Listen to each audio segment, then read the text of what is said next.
नमस्कार विद्यार्थी मित्रो, आज आपण पाश्चिमात्य राजकीय विचारवंतामधला एक मॅकियावेली नावाचा एक विचारवंत, त्या विचारवंताची चर्चा आपण करणार आहोत। पाश्चिमात्य राजकीय विचारवंतांमध्ये आतापर्यंत आपण प्लेटो आणि अरिस्टॉटल या इसवी पूर्व कालखंडामध्ये होऊन गेलेल्या राजकीय तत्वज्ञानांमधल्या दोन विचारवंतांची चर्चा आपण केली। आज आपण ज्या निकोलो मॅकियावेली विषयीची चर्चा करणार आहोत, तो निकोलो मॅकियावेली हा पाश्चिमात्य राजकीय विचारवंतांच्या विश्वामध्ये एक आपलं स्वतःचं वेगळेपण सिद्ध करणारा एक विचारवंत म्हणून या विचारवंताकडे बघितलं जातं। निकोलो मॅकियावेलीचं राजकीय विचार विश्वामध्ये वेगळेपण दोन आधारावर आपल्याला सांगता येईल। ते म्हणजे एक तर निकोलो मॅकियावेली याच्या काळामध्ये असलेली जी काही त्याला मिळालेला जो काही कालखंड आहे, ज्या कालखंडामध्ये त्याचा जन्म झाला, तो कालखंड देखील त्याच्या वैचारिक वेगळेपणाला एक वेगळं स्थान किंवा वेगळा दर्जा प्राप्त करून देण्यासाठी कारणीभूत ठरलेला आहे। आणि त्याचबरोबर मॅकियावेली हा त्या कालखंडामध्ये जी काही परिस्थिती होती, त्या परिस्थितीचा देखील प्रभाव हा मॅकियावेलीच्या विचारावर पडलेला आहे किंवा मॅकियावेलीनं अध्ययनाच्या पद्धती आपल्या बदललेल्या होत्या, त्या पद्धतीमुळे देखील मॅकियावेलीचा राजकीय विचार विश्वामध्ये एक वेगळा ठसा उमटलेला आपल्याला दिसून येतो। मॅकियावेलीचा जन्म इटलीमधल्या फ्लॉरेन्स या शहरामध्ये 3 मे 1469 ला झाला। त्याचे वडील बर्नार्डो डी निकोलो हे व्यवसायाने वकील होते, ते लोकशाहीवर विश्वास ठेवणारे होते आणि त्यामुळे घरची अशा स्वरूपाची जी काही जन्मदिन परिस्थिती होती, या परिस्थितीमध्ये देखील निकोलो मॅकियावेलीला एक चांगल्या प्रकारचं शिक्षण मिळालं पाहिजे आणि त्या दृष्टिकोनातून चांगल्या विद्यापीठांमध्ये देखील शिक्षण मॅकियावेलीला दिलेलं होतं। परंतु उच्च शिक्षणाचा जेव्हा प्रश्न निर्माण झाला, तेव्हा उच्च शिक्षण घेण्याची परिस्थिती ही त्याच्या कुटुंबाची नव्हती आणि त्यामुळे उच्च शिक्षण न घेता ते उच्च शिक्षण अर्धवट सोडून त्याने शासकीय नोकरीमध्ये पदार्पण केलं किंवा शासकीय नोकरीमध्ये प्रवेश केला। परंतु शासकीय नोकरीमध्ये प्रवेश घेतल्यानंतर किंवा केल्यानंतर नोकरी करत असताना आपल्या बुद्धिमत्तेची चमक ही प्रशासनावर मॅकियावेलीने दाखवली आणि बुद्धिमत्तेच्या जोरावर त्यानं प्रशासनामध्ये एकानंतर एक वरच्या पदावर जाण्याला सुरुवात केली आणि शेवटी तो इटलीमधल्या मंत्री परिषदेचा सचिव या पदापर्यंत तो पोहोचला। आणि या पदावर काम करत असताना मॅकियावेलीला इटलीच्या संपूर्ण सामाजिक राजकीय परिस्थिती आणि आर्थिक परिस्थितीबद्दलचं अवलोकन झालं आणि त्याचबरोबर जेव्हा या सचिव पदावर काम करत होता, त्यावेळेस त्याच्या बुद्धिमत्तेची चमक म्हणून त्याला इटालियन सरकारनं किंवा इटालियन राज्य व्यवस्थेनं त्या कालखंडामध्ये बाहेरच्या देशामध्ये देखील राजदूत म्हणून अनेक वेळा पाठवलेला आहे। 23 ते 24 वेळा तो वेगवेगळ्या देशांमध्ये राजदूत किंवा त्या देशाचा वकील म्हणून देखील बाहेर गेलेला आहे। या कालखंडामध्ये अधिकतर युरोपमधल्या अनेक राष्ट्रांमध्ये त्याला प्रवेश करण्याची किंवा प्रवास करण्याची संधी मिळाली आणि त्यामुळे युरोपामध्ये जे काही नव्याने बदल घडत आहेत, त्या घडणाऱ्या बदलांविषयीची देखील माहिती मॅकियावेलीला झाली। युरोपमध्ये जे काही नव्या नव्या घडामोडी घडतात, त्या घडामोडींचं ज्ञान मॅकियावेलीला झालं आणि त्याचबरोबर इटालियन समाजामध्ये असणाऱ्या ज्या काही समस्या आहेत, त्या समस्यांची जाणीव देखील मॅकियावेलीला ही मोठ्या प्रमाणामध्ये झालेली होती आणि त्यामुळं इटलीच्या गतवैभवासाठी किंवा इटलीला अधिक वैभव प्राप्त करून देण्यासाठी आपल्याला काय करावं लागेल याविषयीचं विचारमंथन हा मॅकियावेली करू लागलेला होता। पण याच वेळी एक इटलीच्या राजकारणामध्ये अशी एक घडामोड घडली की ज्या घडामोडीचा परिणाम, प्रतिकूल परिणाम हा मॅकियावेलीच्या जीवनावर झाला। यावेळी इटलीच्या राजकारणामध्ये त्याला जे काही जवळून अभ्यास करण्याचा अनुभव आला, परदेशामध्ये दौरे करता आले, बाहेरच्या देशांचा अभ्यास करता आला, परंतु इटलीच्या राजकारणामध्ये अशी एक घडामोड घडली।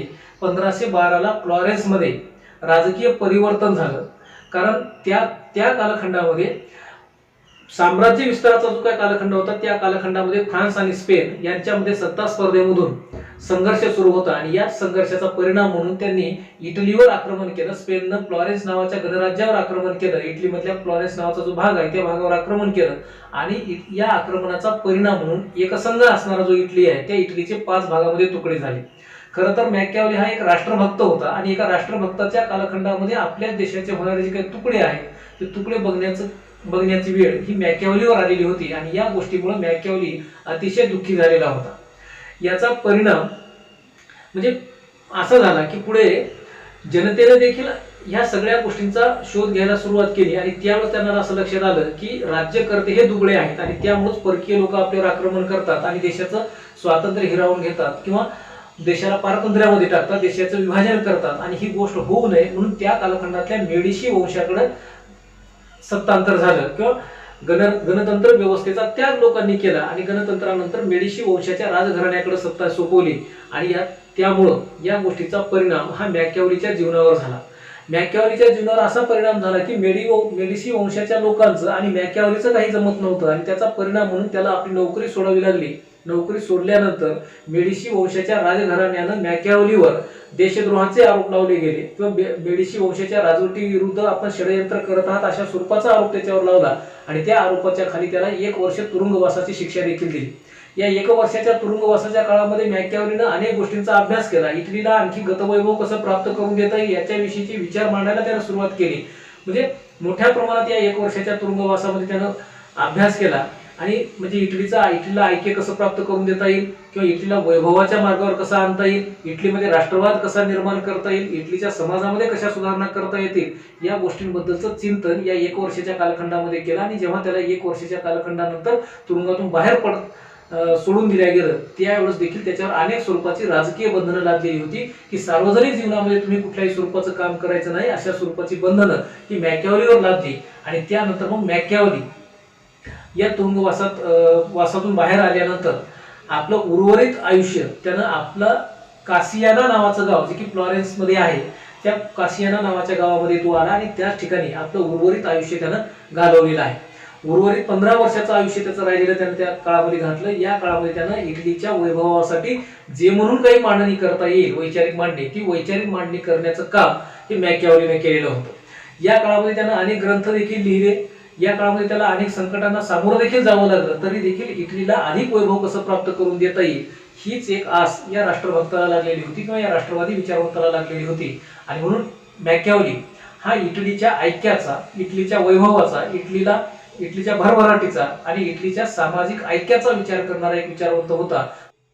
इटलीला गतवैभव प्राप्त करून देण्याच्या दृष्टिकोनातूनच त्यानं आपल्या अनेक ग्रंथांमधून ही मांडणी केलेली होती आणि त्यासाठी जे म्हणून काही करता येईल त्या सगळ्या गोष्टींच्या उपाययोजनांवर चिंतन करण्याचं काम देखील हे मॅकियावेलीनं केलेलं होतं.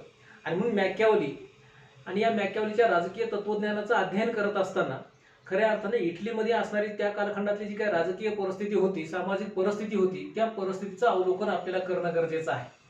आणि दुसरी गोष्ट म्हणजे अशी की मॅकियावेलीचं जे काही तत्वज्ञान आहे ते तत्वज्ञान समजून घेत असताना मॅकियावेलीवर कोणकोणत्या गोष्टींचा प्रभाव पडला आणि त्या प्रभावामुळे त्यानं आपल्या राजकीय तत्वज्ञानाची मांडणी केलेली आहे. या दोन्ही गोष्टी आपण समजून घेतल्याशिवाय आपल्याला मॅकियावेलीचं राजकीय तत्वज्ञान समजून घेता येणार नाही. कारण आजच्या व्हिडिओमध्ये आपण ज्या मॅकियावेलीच्या विचारांचा अभ्यास करणार आहोत तो विचार म्हणजे मॅकियावेलीनं मानवी स्वभावासंबंधीचं केलेलं जे काही विश्लेषण आहे त्या विश्लेषणासंबंधी चर्चा करणार आहोत. आणि या विश्लेषणावर तत्कालीन कालखंडातल्या परिस्थितीचा आणि त्याचबरोबर मॅकियावेलीवर पडलेल्या ज्या काही इतर गोष्टींच्या प्रभावाचा परिणाम हा मॅकियावेलीच्या मनुष्य स्वभावासंबंधीच्या विचारावर असलेला आपल्याला दिसून येतो. आणि त्यामुळे मनुष्य स्वभावासंबंधीचा विचार समजून घ्यायचा असेल तर त्या कालखंडामध्ये जी काही परिस्थिती होती ती परिस्थिती आपल्याला समजून घ्यावी लागेल. आपण सुरुवातीला उल्लेख केला की मॅकियावेली हा मध्ययुगाचा शेवट आणि आधुनिक युगाच्या प्रारंभीच्या टप्प्यावर जन्माला आलेला विचारवंत आहे.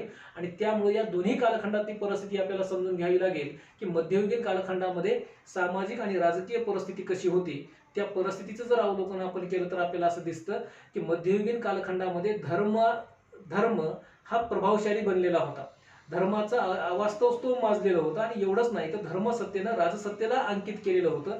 धर्मसत्ता जसं सांगेल त्याच पद्धतीनं राजसत्तेनं आपले निर्णय घेतले पाहिजेत. म्हणजे राजसत्ता ह्या निष्क्रिय बनलेल्या होत्या, दुर्बल बनलेल्या होत्या आणि धर्माचं वर्चस्व मोठ्या प्रमाणामध्ये वाढलेलं होतं. परंतु दुसऱ्या बाजूला जर आपण बघितलं की हा जो काय कालखंड आहे या कालखंडामध्ये धर्म जसं सांगेल त्या पद्धतीनं राज्य व्यवस्थेनं वागलं पाहिजे अशी जी काही भूमिका त्या कालखंडामध्ये घेतली जाऊ लागलेली होती. परंतु या कालखंडामुळं परिणाम असा झाला की राजसत्ता ह्या दुबळ्या बनलेल्या होत्या. राजसत्तेला स्वतःचं स्वतंत्र अस्तित्व उरलेलं नव्हतं आणि त्यामुळं राजकीय व्यवस्थेला धर्माच्या पलीकडे जाऊन कोणत्याही गोष्टी करता येत नव्हत्या. व्यक्तींच्या स्वातंत्र्याचं रक्षण करता येत नव्हतं. एवढंच नाही तर राजकीय सत्तेला देखील स्वतःला स्वातंत्र्य मिळत नव्हतं. अशी धर्मानं अंकित केलेली व्यवस्था ही मध्ययुगीन कालखंडामध्ये निर्माण झाली होती. पण जसं आधुनिक युगाकडे वाटचाल करू लागलेलं होतं, शिक्षणाचा प्रसार युरोपियन देशांमध्ये होऊ लागलेला होता आणि त्याचा परिणाम म्हणून नव्या नव्या गोष्टी लोक आता शोधून काढू लागलेले होते. मध्ययुगामध्ये जसं धर्म सांगेल तसं वागावं असं सांगितलं जात होतं. त्यामुळे व्यक्तीला देखील स्वतंत्र अस्तित्व उरलेलं नव्हतं. व्यक्तीकडे बुद्धी आहे, परंतु विवेकाचा वापर करण्याचा अधिकार लोकांना मिळत नव्हता. आणि म्हणून एखादी गोष्ट चांगली की वाईट, एखाद्या गोष्टीला आपण विरोध करायचा की समर्थन द्यायचं, या गोष्टींबद्दलचा कोणताही अधिकार हा व्यक्तीला स्वतःच्या बुद्धीच्या आधारावर किंवा विवेकाच्या आधारावर घेता येत नव्हता. तसा राज्यसंस्थेला देखील तो घेता येत नव्हता. एवढी बंदिस्त व्यवस्था मध्ययुगीन कालखंडामध्ये निर्माण झाली होती. परंतु नंतर आधुनिक युगाकडे जगाची वाटचाल होत असताना जो प्रबोधनाचा कालखंड सुरू झाला, पुनरुत्थानाचा कालखंड सुरू झाला, त्या कालखंडामध्ये मात्र व्यक्तीच्या स्वतंत्र अस्तित्वाची जाणीव ही करून दिली जाऊ लागली. शिक्षणाचा परिणाम म्हणून मानवाकडे असलेली बुद्धी, त्या बुद्धीचा वापर केला पाहिजे, विवेकाचा वापर केला पाहिजे, हा विचार पुढे येऊ लागला. आणि याच विचारामधून मग स्वातंत्र्यासंबंधीची मांडणी ही जगभरामध्ये होऊ लागलेली होती. या गोष्टीचा जवळून अनुभव युरोपियन देशांचा दौरा केल्यानंतर मॅकियावेलीला आलेला होता. मॅकियावेलीनं काय केलं की इटालियन समाजाच्या अधोगतीची कारणं शोधून काढली. आणि त्यावेळेस त्याला असं लक्षात आलं की आपण फक्त धार्मिक वर्चस्वाखाली अडकून पडलेलो आहोत. युरोपियन देश एका बाजूला आपली प्रगती करत आहेत, त्यांनी धार्मिक बंधनं सगळी झुगारून दिलेली आहेत आणि नव्या व्यवस्थेचा स्वीकार त्यांनी केला, स्वातंत्र्याचा स्वीकार त्यांनी केला आणि त्यामुळे त्या युरोपियन राज्यांची प्रगती होऊ लागली आहे.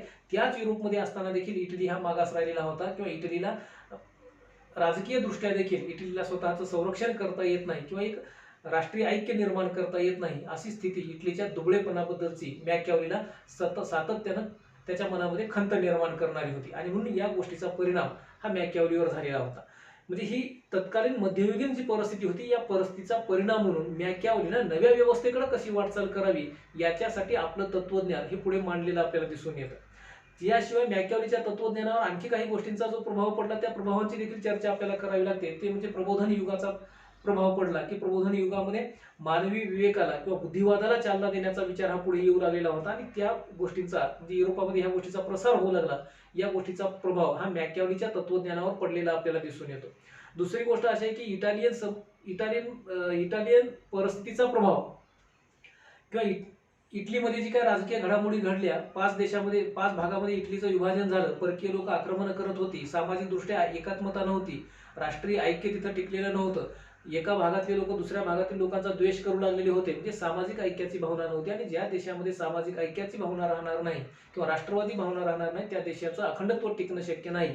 ही गोष्ट मॅकियावेलीला पटलेली होती. आणि त्यामुळे मॅकियावेलीनं इटालियन समाजाला ऐक्याच्या सूत्रामध्ये कसं बांधता येईल किंवा एकात्मतेच्या सूत्रामध्ये कसं बांधता येईल याच्यासाठी काही वैचारिक उपाययोजना आपल्या ग्रंथांच्या माध्यमातून सुचवण्याचं काम हे मॅकियावेलीनं केलेलं आपल्याला दिसून येतं. आणि सगळ्यात महत्त्वाची बाब म्हणजे मॅकियावेलीच्या तत्वज्ञानावर प्रभाव पाडणारी जर कोणती असेल तर ती म्हणजे इटालियन समाजाचं झालेलं नैतिक अधपतन. त्या नैतिक अधपतनाचा फार मोठा प्रभाव हा मॅकियावेलीच्या तत्वज्ञानावर पडलेला आहे. म्हणजे इटालियन समाजातील लोकांमध्ये एकात्मता नव्हती, म्हणजे याचा अर्थ आपण एका देशामधले आहोत आणि त्यामुळे परस्परांशी आपण सलोख्याचा व्यवहार केला पाहिजे अशा स्वरूपाची भावना ही इटालियन समाजातील लोकांमध्ये नव्हती. किंवा एक व्यक्ती दुसऱ्या व्यक्तीचा द्वेष करत होता, त्याच्याशी सहानुभूतीनं वागत नव्हता, अशा स्वरूपाची जी काही परिस्थिती सामाजिक क्षेत्रामध्ये निर्माण झालेली होती, त्या परिस्थितीचा प्रभाव म्हणजे इटालियन समाजाचं झालेलं नैतिक अधपतन या गोष्टीचा देखील प्रभाव हा मॅकियावेलीच्या तत्वज्ञानावर आपल्याला पुढे दिसतो. आणि त्यामुळे मॅकियावेलीनं जे काही पुढे विचार मांडलेले आहेत की त्या प्रत्येक विचारांचा अभ्यास करत असताना मॅकियावेलीच्या विचारामध्ये आपल्याला एकांगीपणा दिसेल. परंतु हा एकांगीपणा कशामुळे असे आहे तर तत्कालीन काळातल्या परिस्थितीचा प्रभाव म्हणून मॅकियावेलीनं त्या गोष्टी मांडलेल्या आहेत. आणि त्यामुळं मॅकियावेलीच्या तत्वज्ञानाचा अभ्यास करताना आपण ही पार्श्वभूमी समजून घेणं गरजेची होती. आणि म्हणून आता यापुढे जो आपण मॅकियावेलीचा मानवी स्वभावासंबंधीचा विचार बघणार आहोत, त्या मानवी स्वभावासंबंधीच्या विचाराच्या संदर्भात देखील आपल्याला हीच गोष्ट मान्य करावी लागेल की मॅकियावेलीनं मानवी स्वभावासंबंधी केलेलं जे काही विश्लेषण आहे ते विश्लेषण पूर्णपणे तत्कालीन इटालियन समाजाच्या पार्श्वभूमीच्या आधारावर केलेलं आहे. ही एक बाब आपण लक्षात घेऊनच मॅकियावेलीचा मनुष्य स्वभावासंबंधीचा विचार हा अभ्यासला पाहिजे. मनुष्य स्वभावासंबंधीच्या विचाराची फार काही विस्तृत चर्चा आपल्याला या ठिकाणी करायची नाही, परंतु मॅकियावेलीनं आपल्या दी प्रिन्स नावाच्या ग्रंथामध्ये मनुष्य स्वभावाचं जे वर्णन केलेलं आहे ते मनुष्य स्वभावाचं वर्णन ही तत्कालीन इटालियन समाजातील परिस्थितीला अनुसरून केलेलं आहे.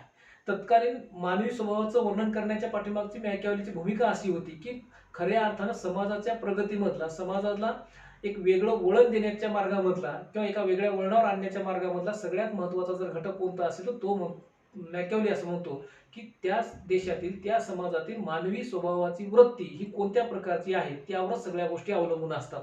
आणि म्हणून त्यानं पहिल्यांदा काय केलं, कारण मॅकियावेली हा शास्त्रीय पद्धतीने अध्ययन करणारा एक विचारवंत म्हणून ओळखला जातो. आधुनिक कालखंडातला एक वास्तववादी विचार करणारा विचारवंत म्हणून देखील अरिस्टॉटलच्या नंतर मॅकियावेलीचा उल्लेख केला जातो. आणि त्यामुळे मॅकियावेलीनं इतिहासाच्या आधारावर शास्त्रीय पद्धतीनं आपल्या सगळ्या गोष्टींचं अवलोकन केलं. आणि हे सगळं करत असताना त्यानंच आपल्या वेगवेगळ्या सिद्धांतांची मांडणी करण्याच्या अगोदर तत्कालीन इटालियन समाजातील मानवी स्वभावाचं वर्णन केलेलं आहे. हे वर्णन करत असताना एक बाब आपण लक्षात घेतली पाहिजे की मॅकियावेलीनं इटालियन समाजातील मानवी स्वभावाचं जे वर्णन केलेलं आहे त्यामध्ये त्या मानवी स्वभावाला पहिलं विशेषण त्यांना असं लावलं की माणूस हा पशुसारखा आहे. खरं तर माणूस म्हणून जन्म घेतो आणि माणसासारखं वर्तन माणसाने केलं पाहिजे. परंतु इटालियन समाजातील माणसांबद्दलचं वर्णन करत असताना मॅकियावेली असं म्हणतो की तत्कालीन इटालियन समाजामधला माणूस हा पशुतुल्य आहे. त्यानं तो पशुसारखा व्यवहार करतो किंवा म्हणजे कोल्ह्यासारखा धूर्त आणि सिंहासारखा शूर जेव्हा संधी मिळेल त्या पद्धतीनं इतरांवर मात करून स्वतःचा स्वार्थ साधण्याचं काम हा माणूस करत असतो. असा पशुतुल्य माणूस आहे अशा प्रकारचं वर्णन त्याने इटालियन समाजातील माणसांबद्दलचं केलेलं आहे. म्हणजे पशूंच्या बाबतीमध्ये विचार करत असताना पशु जसा इतरांचा विचार करत नाही किंवा रानटी वर्तन ज्याला आपण म्हणतो तशा प्रकारचं वर्तन हे इटालियन समाजातील माणसांबद्दल मॅकियावेलीनं केलेलं आहे. आता हे सगळं वर्णन माणसांबद्दलचं एकांगी जरी वाटत असलं तरी देखील तत्कालीन इटालियन समाजातील झालेल्या अधोगतीमुळं मॅकियावेलीनं त्या कालखंडातल्या माणसाच्या स्वभावावर ठपका ठेवला की अशा स्वरूपाची पशुतुल्य माणसं असल्यामुळंच परक्यांचे आक्रमण हे झेलत आहेत किंवा आपल्या राज्याला एकतेच्या सूत्रामध्ये ते टिकून ठेवू शकत नाहीत अशा स्वरूपाचा आरोप त्यानं लावलेला आहे. कारण माणसं ही पशुतुल्य आहे. दुसरा आरोप त्यानं असा लावला की ही माणसं संपत्तीची अतिशय भोगती आहेत. मानवी स्वभावाचं वर्णन करताना त्यांनी सांगितलं की माणसं ही संपत्तीची अतिशय भोगती आहेत. त्याला संपत्तीशिवाय इतर कोणतीही गोष्ट प्रिय नाही किंवा या जगातली जर सगळ्यात जास्त प्रिय गोष्ट कोणती त्याला असेल ती म्हणजे संपत्ती आहे. आणि संपत्ती मिळवण्यासाठी मग तो कोणत्याही थराला जाऊ शकतो.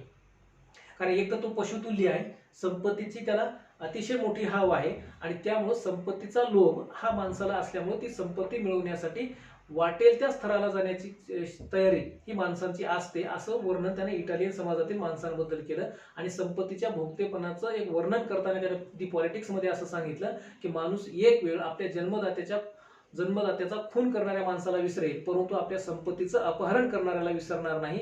एवढा संपत्तीचा भोगता असणारा माणूस किंवा त्या माणसाचं वर्णन हे मॅकियावेलीनं आपल्या दी प्रिन्स नावाच्या ग्रंथामध्ये केलेलं आहे. त्याशिवाय त्या पुढचं विश्लेषण करताना तो असं म्हणतो की ही संपत्तीची भोगती असणारी माणसं अतिशय भित्री आहे. या लोकांना परस्परांवर विश्वास नाही आणि आपल्याकडे असणारी जी मालमत्ता आहे ती मालमत्ता इतर जण आपल्यावर आक्रमण करतील आणि आपल्याकडची मालमत्ता सगळी हिसकावून घेतील किंवा हिरावून घेतील अशी सातत्यानं भीती या माणसाच्या मनामध्ये आहे. आणि त्यामुळं या भीतीमुळंच माणूस हा परस्परांच्या जवळ येऊ शकला नाही किंवा परस्परांवर तो विश्वास ठेवू शकला नाही. अविश्वासाचं वातावरण तत्कालीन इटालियन समाजामध्ये आहे किंवा त्या माणसांमध्ये आहे. अशा प्रकारची चर्चा मानवी स्वभावाबद्दलची मॅकियावेलीने केली की माणूस हा पशुसारखा आहे, संपत्तीचा भोगता आहे आणि त्याचबरोबर तो भित्रा देखील आहे. म्हणजे त्याला सातत्यानं भीती असते की कोणीतरी आपल्यावर घात करेल किंवा आपला घात करेल आणि आपल्याकडचं सगळं काही हिरावून घेईल अशा प्रकारची भीती त्याच्या मनामध्ये असते. आणि त्याशिवाय त्यानं आणखी मानवी स्वभावाचं विश्लेषण करताना सांगितलं की माणसं ही स्वार्थी आणि अतिशय वाईट प्रवृत्तीची आहे.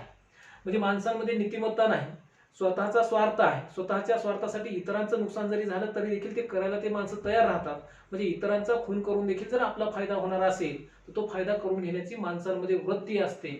अशा प्रकारची भूमिका ही मॅकियावेलीनं मानवी स्वभावाबद्दल मांडलेली आहे. म्हणजे इतरांबद्दल सहानुभूती नाही, इतरांचा द्वेष करणं, इतरांचा मत्सर करणं, इतरांना धोका देणं अशा वाईट प्रवृत्तींचा माणूस असल्याचं वर्णन हे मॅकियावेलीनं आपल्या दी प्रिन्स नावाच्या ग्रंथामध्ये केलेलं आहे. याचा अर्थ हे जे विश्लेषण केलं आहे हे विश्लेषण मानवी स्वभावाबद्दलचं मॅकियावेलीनं केलेलं विश्लेषण हे इटालियन समाजाला डोळ्यासमोर ठेवून केलेलं आहे. आणि दुसरी गोष्ट अशी की हे केलेलं वर्णन वरवरती आपल्याला एकांगी स्वरूपाचं वाटतं की मानवी स्वभावामधल्या फक्त जेवढ्या वाईट म्हणून गोष्टी असतील त्या सगळ्या वाईट विशेषणं मानवी स्वभावाला लावण्याचं काम हे मॅकियावेलीनं केलेलं आहे. म्हणजे मॅकियावेलीनं मानव हा मुळामध्ये वाईटच असतो अशा प्रकारची भूमिका ही आपल्या दी प्रिन्स नावाच्या ग्रंथामध्ये घेतली. परंतु त्यामुळं मॅकियावेलीला मानवी स्वभावाचा एकांगीपणानं विचार करणारा विचारवंत म्हणून असा जो काही ठपका लावला जातो त्या ठपक्याचं उत्तर देताना देखील आपल्याला असं सांगता येईल की मानवी स्वभावाचं जरी समजा एकांगीपणानं विश्लेषण हे मॅकियावेलीने केलेलं असलं तरी देखील सद्यस्थितीमध्ये म्हणजे काय सगळीच माणसं ही या प्रवृत्तीची जरी नसली तरी देखील अनेक समाजातील माणसं अशा प्रवृत्तीने वागतात किंवा आजही आधुनिक कालखंडामध्ये आपण बघतो की संपत्तीच्या वादामधून कौटुंबिक नातेवाईकांचेच खून करण्याचे प्रकार हे अलीकडे आपल्याला घडताना दिसतात आणि त्यामुळे माणूस आजही स्वार्थी आहे ही गोष्ट जी त्या कालखंडामध्ये मॅकियावेलीने सांगितली होती ती चुकीची आहे असं आपल्याला म्हणता येणार नाही. जरी एकांगी स्वरूपाचं वर्णन असलं तरी ते वर्णन इटालियन समाजातील तत्कालीन परिस्थितीच्या आधारावर केलेलं आहे. म्हणजे याचा अर्थ असा की मॅकियावेलीच्या विचारातली आधुनिकता अशा स्वरूपाची आपल्याला दिसेल की मॅकियावेली हे विश्लेषण इतर देशातील लोकांना लागू करत नाही.